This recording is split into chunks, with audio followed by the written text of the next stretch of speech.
C'est donc à Monaco que Ducati a décidé de présenter son nouveau Diavel. La cité monégasque fait un magnifique écrin pour ce bijou de l'industrie motocycliste italienne. Allez, je vais vous présenter un petit peu les petits changements que l'on a sur cette version 2014 et puis vous donner mes impressions de roulage.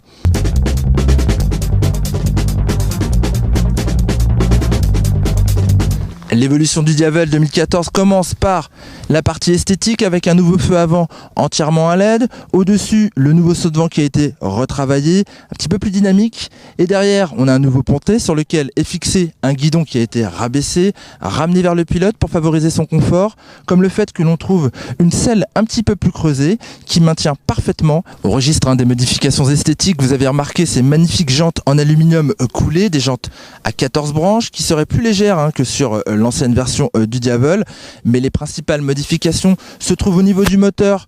On retrouve le Testa Stretta 11 degrés du Monster 1200, mais également de la Multistrada. Donc c'est un bicylindre en L à double allumage pour une meilleure combustion. On retrouve également des entrées d'air plus volumineuses, un échappement qui a été retravaillé. En version libre, on a la même puissance qu'auparavant, 162 chevaux. En revanche, le couple augmente, on gagnerait 0,5 m/kg de couple. Tout ça pour favoriser l'agrément et notamment la souplesse à bas régime.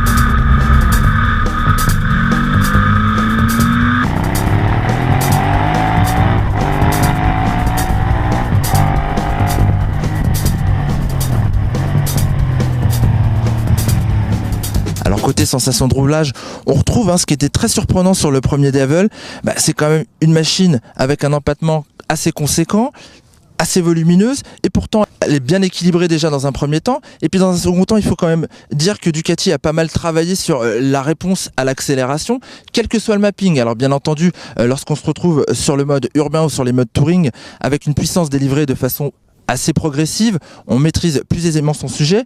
Cela étant, en mode sport, malgré la débauche d'énergie lorsqu'on ouvre un petit peu en grand, on peut quand même rouler sur un filet de gaz. Donc ce Diavel remplit bien sa mission. C'est une belle machine avec laquelle on n'a pas honte de se faire voir en ville, mais avec laquelle on prend aussi beaucoup de plaisir. Ses qualités dynamiques sont avérées. Elle a une très bonne partie cycle, fourche et amortisseurs sont bien accordés. On arrive quand même aux limites de la garde au sol et on ressent pas mal de confort grâce à cette assise, mais également grâce à la souplesse de l'amortisseur à l'arrière. Et puis le positionnement des commandes est très ergonomique. Côté freinage, c'est tout bon aussi, bonne attaque, la puissance est là. Et puis en cas de souci, on a l'ABS en dotation de série, comme on trouve le DTC, le Ducati Traction Control. Alors si vous décidez de vendre votre âme au diable et de craquer pour le Diavel de chez Ducati, sachez qu'il vous en coûtera 18 090 € pour la version noir mat. Mais si vous optez pour le haut de gamme carbone, disponible en deux coloris rouge et blanc, comptez 21 590 €. Ces machines arrivent actuellement dans le réseau Ducati.